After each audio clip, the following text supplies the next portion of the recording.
નમસ્તે બાળમિત્રો, આજે આપણે ધોરણ 8 હિન્દી વિષયની અંદર પ્રકરણ નંબર 7 હાર કી જીત એ પાઠ જોતા હતા। આ પાઠની અંદર આપણે બાબાજી અને ખડકસિંહનું વાત જોતા હતા અને એ વાતને આજે આપણે આગળ જોઈએ।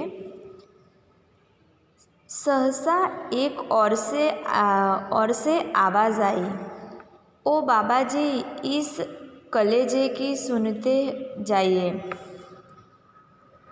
आवाज़ में करुणा थी। बाबा ने घोड़े को रोक लिया। देखा एक अपाहिज वृक्ष की छाया में खड़ा करा रहा है। बोले, क्यों, तुम्हें क्या कष्ट है? अपाहिज ने हाथ जोड़कर कहा। अपाहिज एटले के जे गरीब दीन दुखियो होय ए। बाबा, मैं दुखियारा हूँ, मुझ पर दया करो। रामावाला यहाँ से 3 मील है, मुझे वहाँ जाना है। घोड़े पर चढ़ा लो, परमात्मा भला करेगा। वहाँ तुम्हारा कौन है? दुर्गत वेद का नाम सुना होगा, उनका सौतेला भाई हूँ। बाबा भारती ने घोड़े से उतरकर अपाहिज को घोड़े पर बैठा दिया और स्वयं उसकी लगाम पकड़कर धीरे धीरे चलने लगा। सहसा उन्हें एक झटका सा लगा और लगाम हाथ से छूट गई। उनके आश्चर्य का ठिकाना न रहा जब उन्होंने देखा कि अपाहिज घोड़े की पीठ पर तन कर बैठा है और घोड़े को दौड़ाए लिए जा रहा है। उनके मुख से भय, विस्मय और निराशा से मिली हुई चीख निकल गई। वह अपाहिज डाकू खड़कसिंह था। कौन था? जे अपाहिज हतो ये कौन हतो? डाकू खड़कसिंह। बाबा भारती कुछ देर तक तो चुप रहे। इनके पश्चात कुछ निश्चय कर पूरे बल से चिल्लाकर बोले, जरा ठहर जाओ। खड़कसिंह ने आवाज़ सुनकर घोड़ा रोक लिया। उसकी गर्दन पर प्यार से हाथ फेरते हुए कहा, बाबा जी, यह घोड़ा अब न दूंगा, मगर एक बात सुनते जाओ। खड़कसिंह ठहर गया। बाबा भारती ने निकट जाकर उसकी ओर ऐसी आंखों से देखा जैसे बकरा कसाई की ओर देखता है। फिर कहा, यह घोड़ा तुम्हारा हो चुका। मैं तुमसे इसे वापस करने के लिए नहीं दूंगा। परंतु खड़कसिंह केवल एक प्रार्थना करता हुआ, उसके अस्वीकार न करना, नहीं तो मेरा दिल टूट जाएगा। बाबा भारती जी, आज्ञा कीजिए, मैं आपका दास हूँ, केवल यह घोड़ा न दूंगा। अब घोड़े का नाम न लो। खड़कसिंह शू कहे छे कि घोड़े का नाम न लो। मैं तुमसे इसके विषय में कुछ न कहूँगा। मेरी प्रार्थना केवल यह है कि इस घटना को किसी के सामने प्रकट न करना।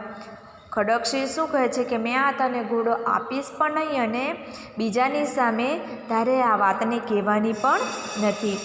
खड़कसिंह का मुंह आश्चर्य से खुला रह गया।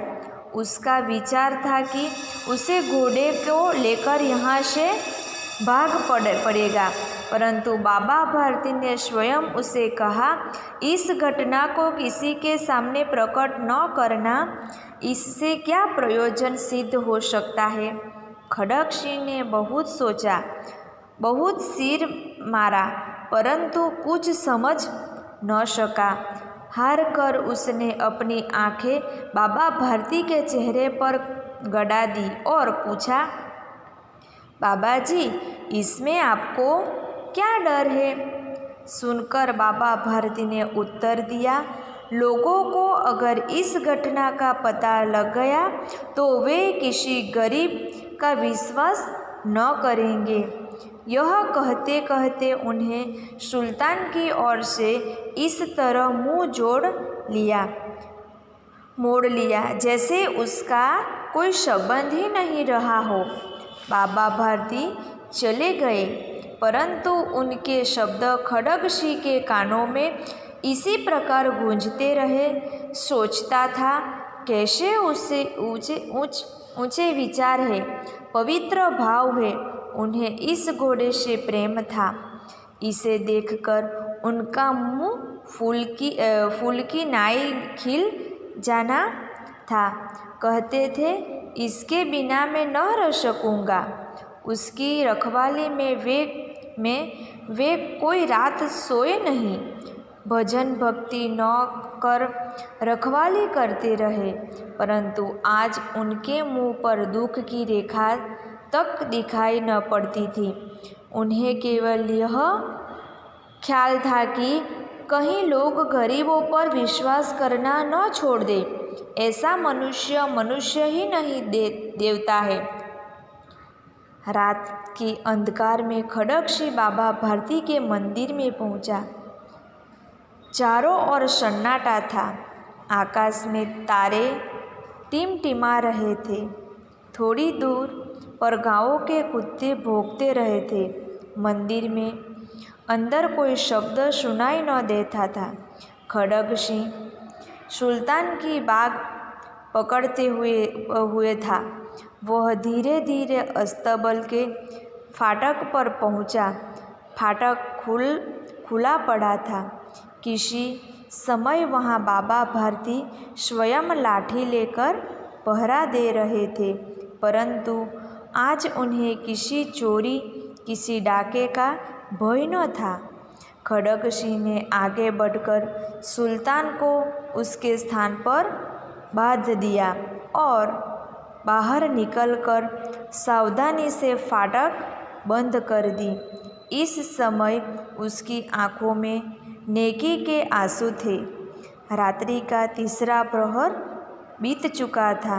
चौथा प्रहर आरंभ होते ही बाबा भारती ने अपनी कुटिया से बाहर निकल ठंडे जल से स्नान किया।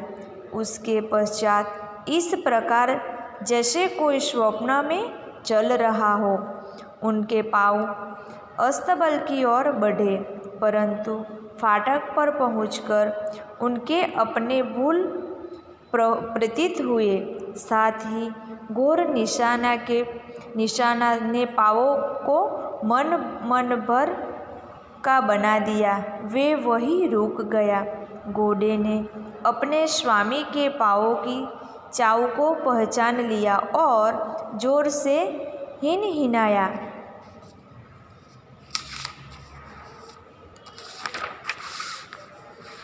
अब बाबा भारती आश्चर्य और प्रसन्नता से दौड़ते हुए अंदर घुसे और अपने प्यारे घोड़े के गले से लिपटकर इस प्रकार रोने लगे, मानो कोई पिता बहुत दिन के बिछड़े हुए पुत्र से मिल रहे हो। बारंबार उनकी पीठ पर हाथ फैलाते, बार बार उनके मुंह पर थपकियां देते। फिर वे संतोष से बोले, अब कोई गरीब की सहायता में मुंह नहीं मोड़ेगा। बाળ મિત્રો, આ પાઠને તમારે વાંચવાનો છે અને સમજવાનો છે।